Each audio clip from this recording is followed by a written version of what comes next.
સ્વાગત છે। મિત્રની સ્મશાન યાત્રામાં પોપટ નનામી ઉપર બેસી સ્મશાને ચિતાના 7 ફેરા ફરતા કુતૂહલ સર્જાયું। કળિયુગમાં મતલબના સંબંધો થઈ ગયા છે। માણસ દોસ્તી ત્યારે જ કરે છે જેમાં તેનો ફાયદો હોય। તેવા સમયે એક પોપટ મિત્રનું આકસ્મિક મોત થતા ઘરની સ્મશાન સુધી મિત્રની નનામી ઉપર બેસી આંખમાં આંસુ સાથે સ્મશાન સુધી પહોંચ્યો। સાથે સાથે ચિતાના 7 ફેરા પણ મિત્ર સાથે ફરી મનુષ્ય કરતા પક્ષી દોસ્તીમાં વફાદાર હોવાનો પુરાવો આપ્યો। ઘોગંબા તાલુકાના ધનેશ્વરની મુવાડી ગામે રહેતા નરેશ પરમારનું આકસ્મિક મોત નીપજ્યું હતું।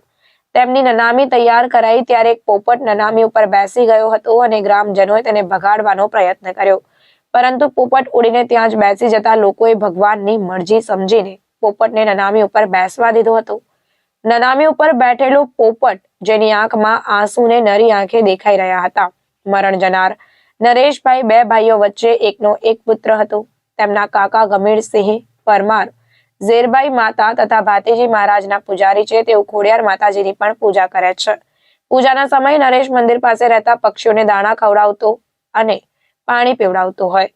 નરેશના આકસ્મિક મોતથી પોપટને આઘાત લાગતા મિત્રતા નિભાવવા માટે નનામી ઉપર બેસી સ્મશાને પહોંચી નશ્વર દેહને અગ્નિ સંસ્કાર સુધી ત્યાં જ રહી મિત્રને અંતિમ વિદાય આપતા ડાઘોમાં કુતૂહલ સર્જાયું હતું।